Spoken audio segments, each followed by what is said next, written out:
23, 13, 22, 47, broadcast 2024-1, The Happy Hoppity Bunny.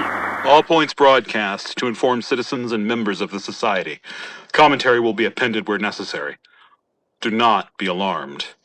Truth, faith, and reason are the tools of light. Ignorance and superstition are the agents of darkness. File of interest number 24-2. Society of Virtuous Pagans Dossier, DO 525. The Happy Hoppity Bunny. Status: restricted. Director-approved access only. Procedurals: a single copy of DO 525 may be kept on site in any Sanctum archive with permission of the board. This is to be used for research and reference purposes only. Any additional instances of DO 525 are to be reported to the Society and then incinerated without exception. At no time will you forget that you do not see the Happy Hoppity Bunny, and the Happy Hoppity Bunny does not see you. Security classification Zeta. Description: subject is a children's book published in Chicago by the US-based Mummies and Daddies Together, a family-friendly publisher, circa 2002. Subject is hardbound, approximately 60 centimeters long by 80 centimeters wide, printed on 16 pages of glossy paper and copiously illustrated with images of the titular character throughout. Author and illustrator are unidentified. The total size of the print run is not known, but believed by the Society to be in excess of at least 50 copies. This is, as they say, not enough to constitute a notable print run in the grand scheme of things, but as with all anomalous printed materials, even a single copy is significant, and in this case, quite dangerous. The subject's narrative introduces the titular character and gently asks the reader to look for him in a variety of vibrantly colored scenes where he is hiding in exchange for a reward. But of course, you will not find him, because you do not see the Happy Hoppity Bunny, and the Happy Hoppity Bunny does not see you. At the end of the narrative, the reader, but not you, is shown a child-friendly cartoonish variant of the titular character, who rewards the reader with friendship and invites the reader to return and visit any time. Although DO 525 is the only known product published by Mummies and Daddies Together, the book proudly advertises that the Happy Hoppity Bunny story is but one in the Swell Buddies series. Should these be located, any such examples, to be labeled instances DO 525B, are to be reported to the Society immediately. Do not incinerate these instances. Report them to your local sanctum at once. DO 525A is the publishing house itself, Mummies and Daddies Together. The only known publishing locations, an active location in Chicago, USA, and an inactive location in Dublin, Ireland, were destroyed by the Society in 2006. Anomalous properties. DO 525 presents an info hazard. When read from front to back, DO 525 begins to work its effect upon 9/10 of readers. The victim will develop the conviction that they are being watched by the Happy Hoppity Bunny. Upon viewing any reasonably effective reflective surface, absent the reflection of other living sapient beings, the victim will observe the Happy Hoppity Bunny, who will communicate instructions, described shortly. Multiple victims viewing the same reflective surface will not experience this effect, as the very presence of more than one such individual at a time nullifies the effect for the duration. Fortunately, you are not a victim of this effect, are you? Because you do not see the Happy Hoppity Bunny, and the Happy Hoppity Bunny does not see you. SM611 has studied the phenomenon and provides the following commentary in dossier DO 525. This feeling of being watched by the Happy Hoppity Bunny produces a distinct feeling of anxiety. Victims report that they are being judged by the Happy Hoppity Bunny, but not you, Because if you'll remember, the happy Hoppity bunny cannot see you, and hence cannot judge you. When observing the happy Hoppity bunny within a reflective surface, a victim will develop a sense of euphoria. Victims report that the titular character provides a series of nonverbal instructions, communicated via gestures and facial expressions. But not you. Because, of course, you do not see the happy Hoppity bunny. And the happy Hoppity bunny does not see you. These instructions often lead to minor to significant self-harm and/or psychological trauma. They are not in and of themselves fatal, but can result in impaired health and/or self-sabotage. Such instructions can include the following. A. The use of personal hygiene devices to the degree that they will cause minor to moderate self-harm. Common instructions involve the use of electric shavers, cotton earbuds, nail clippers, tongue or ear scrapers, and dental floss. B. Consumption of common household substances in quantities that almost never kill but inevitably lead to harm. These substances have included, amongst others, rubbing alcohol, contact lens cleaning solution, hydrogen peroxide, syrup of ipecac, vinegar, dish soap, laundry detergent, and household cleaning fluid. C. The misconception that they can see the happy Hoppity bunny, and that the happy Hoppity bunny can see them. But remember, you cannot see the happy Hoppity bunny, and furthermore, the happy Hoppity bunny cannot see you. D. Minor acts of moderate self-harm to include insertion of coins in light sockets, the touching of one's tongue to battery, chewing marbles, placing cutlery in an active toaster, the use of aluminum foil in microwaves, etc. E. Removal of one or more significant items of clothing in a public place. F. The development of anger and resentment towards family, friends, loved ones, co-workers, and employers, often resulting in permanent damage to and/or severing off such ties. Treatment solutions. Testing has shown that, for the most part, conventional means of psychological treatment simply do not work. It is only through careful, repeated mimetic treatment, hypnotherapy by any other name, that the hold of DO-525 upon its victim seems to be freed. The victim must be reminded gently and repeatedly that they do not in fact see the happy Hoppity bunny, and that the happy Hoppity bunny cannot see them. This must be repeated as an exercise, reinforced in unexpected places. This is doubly true should an individual be exposed to the material contained within DO-525 for a second time.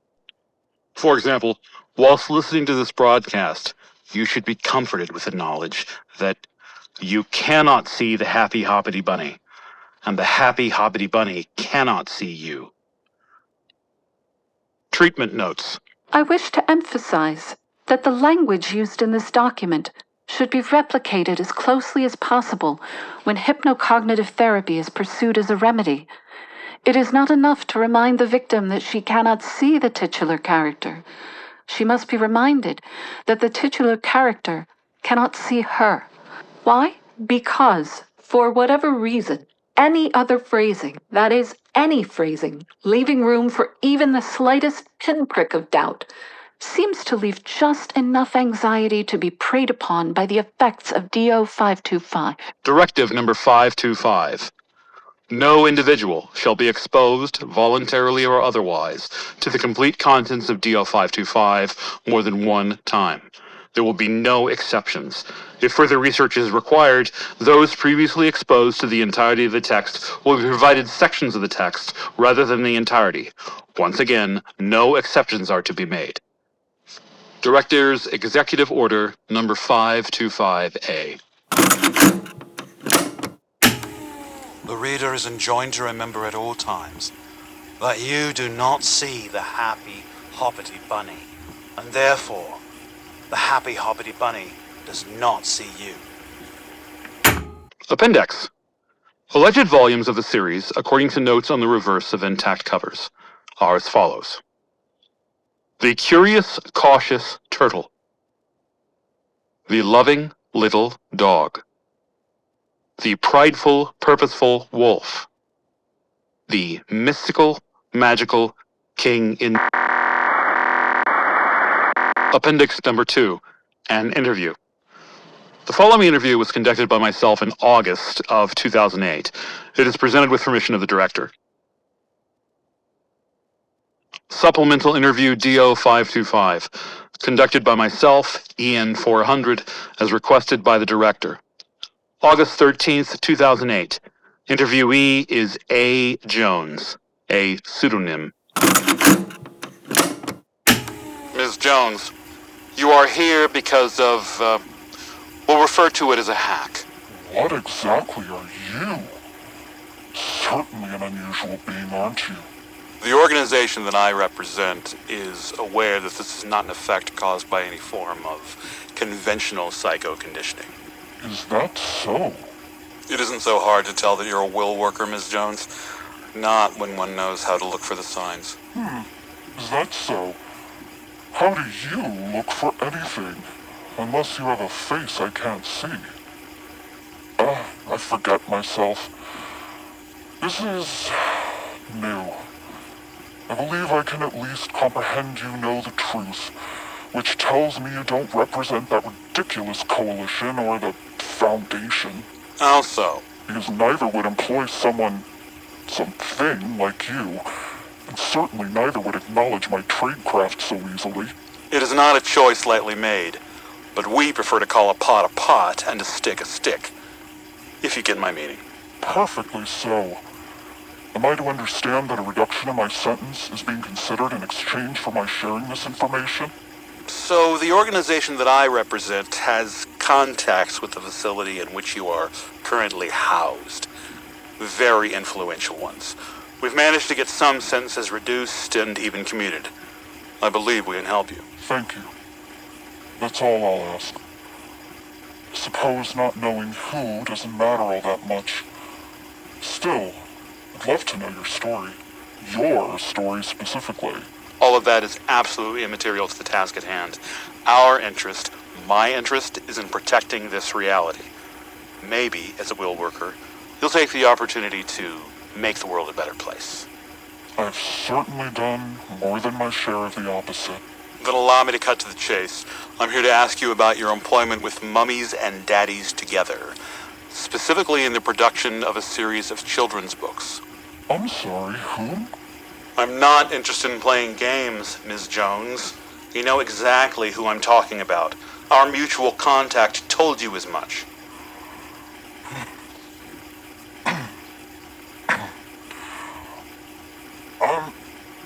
Look. It was not a comfortable time in my life. I've done some bad things, but that isn't a memory I'm willingly ready to evoke. If I speak too much, they will find me. And I would like to avoid that. Your details are secure. As far as anyone knows, you're just a hacker who was unusually successful and, therefore arrested for an entirely unrelated set of circumstances. Furthermore, your voice will be altered as you requested for this recording.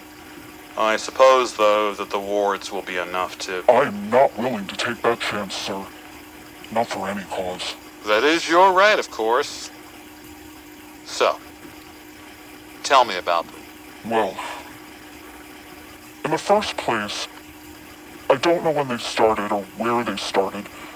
I think that was intentional. For a new company, they certainly seem to have old roots.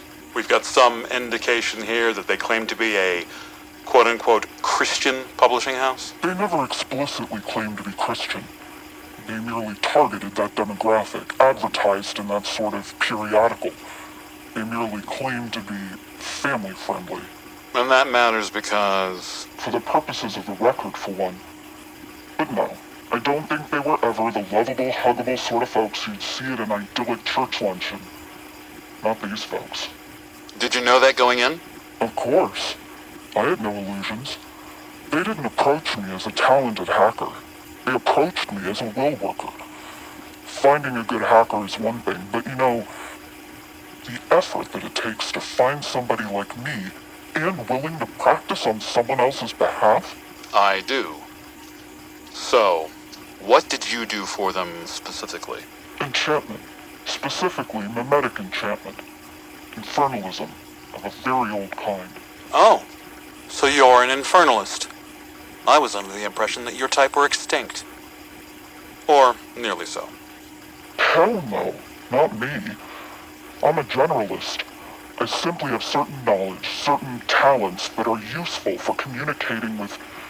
Look, I hate the phrase, the other side. It makes me sound like some sort of 9th century spiritist. Alright, fine. Which general skill were you wanted for? In this case, the desired knowledge comes from a great deal of study in regards to the creation of chimerical life forms. Alright then. We'll call it the subject of the book I'm here to talk to you about. You know the one. Was it a chimera? No. Well, I correct myself. The illustration, the thing we've linked it to, yes, effectively. But no, the entity itself... So, what is it? What was it? The fewer names given, the better, I think. For your sanity and my own. We aren't even mentioning the title. Why would we openly discuss the identity of the protagonist, or the antagonist, if you prefer? It would really help my people to have a frame of reference. Something akin to it. White rabbit, white rabbit. You've heard the phrase, yes? It's an old tradition.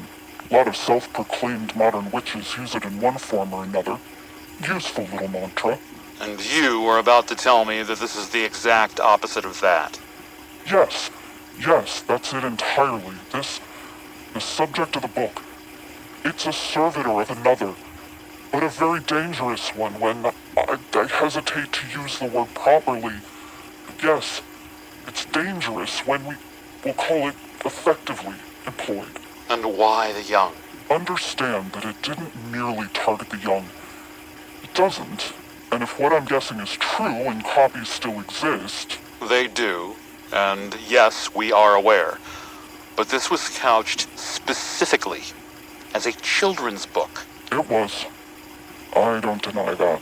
So, if I understand the process correctly, you're part of a team of will workers employed to, let us use your words, enchant a mass-produced publication. Essentially, this involved creating a chimera and then linking that chimera to a malevolent entity with mimetic capability. Is that right? That is essentially true. This is an extremely complex task to accomplish. Hundreds of hours, even with the effects of the Al-Hazard incident slowly receding. The sort of thing that one will worker couldn't possibly accomplish alone. Hence why they hired more than just one of us. Yes, I understand that. Allow me to pontificate, however. That isn't an easy task by any metric. Exhausting, it's debilitating even. I've seen will workers collapse from less. A very dangerous line to tread. And the services of your kind do not come cheaply. They do not. And it was no walk in the park. But why? Why go to the effort? For far deeper reasons than simple malevolence, I can tell you that. Malevolence, as I'm sure you'll agree, isn't by itself particularly profitable. Not so much as a business, no. May I ask you a question? Yes. Do you know, sir, why evil persistently succeeds in the world, despite the efforts of virtually every religious or moral philosophy in our long history as a species? Because I fancy that I do, sadly. The typical answer that my organization would give would essentially ascribe that to free will. Very true. But too lazy an answer. I didn't ask why evil exists. I asked why it persistently succeeds. I can't say for certain. I suppose that the trope answer, the one you might also label as lazy, would go something like this. Evil succeeds because good men do nothing. And Wise was the one who first said that. And that is true to a certain extent. Every time a good person refuses to intervene in an obvious case of evil, then of course that's another small victory for that side of the great struggle. But there's another reason. And when I learned it, when I witnessed it, it took took me aback. I would be quite interested to hear it. The answer is, I'm afraid, equally simplistic, but true. Now, the so-called face of the book. They refer to a being we call Satan or Lucifer. They do. Zoroastrians have Ahriman. There are cults in the south of Africa who revere the bloody tongue. There are cultures in the Amazon, cultures infinitely more ancient than our own, with no written language, who have names for evil that they whisper will drive people mad with even the single utterance of a syllable. Precisely. And among the Fae. What do the Fae call that figurehead for evil? There are actually several names. And that's just it. There is no mere Satan, man. Nothing so simple as that. There is no Lucifer. No single petulant child crying because his deific daddy didn't love him the way he'd like. There are many Lucifers, many Satans. There is no devil, my grandmother said to me once. There are, however, many devils. Most mythologies, most organized faiths, would argue for some concept of demon, evil spirit, fallen angel, etc. Yes, but those are servitors. I'm not speaking of that. You or I could be servitors, had we but the inclination. No, I speak of the facilitators, the entities who exist purely to inflict chaos, pain, and darkness in the world. Yes, the dark gods, the dark powers, and the like. Precisely. And you see, that book, sir, is but one product produced in the service of an entity who is merely one of them. So again, I ask, which one? By whom? Would you believe me if I told you they never gave its name? You speak with such authority that I would say no. You think so little of me, sir? I am offended. Have I not been willing to assist? To answer questions for an organization whose name I myself do not know? I do not have a great deal of tolerance for a person whose work harms innocence, especially I children. was desperate for work, sir. I was desperate for recognition. It filled my belly and made me feel important. It doesn't matter if you believe me with regards to that, but believe me with regards to this. I'm telling you, they never gave me its name. What was it then? If you don't have a name, what thing was it? What kind of thing? I'm afraid I'll have to be that sort of person who makes another analogy using a famous quote. Tragedy is when I cut my finger. Comedy is when you fall down a manhole cover and die. I am familiar with the expression. This thing they serve, it's the thing that finds the latter the only kind of thing worth laughing at. Some sort of god or principality of dark humor. Yes, precisely that, sir, precisely that. Did you know that the Sumerians apparently had a god of tragic comedy? As a matter of fact, it just so happens that I do. That one, as I understand it, was at least doing what it felt was best for humanity. It was. I won't question your knowledge regarding that matter then. But this thing, I don't think it really cares. We're all one big colossal audience in need of a good performance, with audience participation. A sort of psychopathic, extra-dimensional comedian, then. Yes. Please tell me you've hidden my identity, please. If you can't get me a pardon, promise me you'll not allow it to... I can't see that rabbit again. I can't see the rest of them, I can't. My people will help you. But in the meanwhile, I need you to help me. Let's move on to the actual methodology involved. You'll find I am an apt pupil. Walk me through it. Tell me. As you can see, I have all the time in the world. File concludes. That, in turn, concludes this informational broadcast for the evening. Don't be afraid. Remember, we have seen what you have seen. We have heard what you have heard. Have faith. We know. 1688. 29. You cannot see the happy Hoppity bunny. The happy Hoppity bunny cannot see you. Broadcast 2024-1 ends. This has been a public service by the Society of Virtuous Pagans. Our story tonight was created by Alex Bagassi. Our players tonight were August Brotherton and Guinevere McGregor. Sound engineering, editing, and mixing by Creative Minds Audio. Our logo and iconography were designed by Mazface. The Helios Radio was created by Kieran Byrne. The Society of Virtuous Pagans was created by Alex Bagassi in 2012. This broadcast and all associated materials have been treated with the Nagoya mimetic.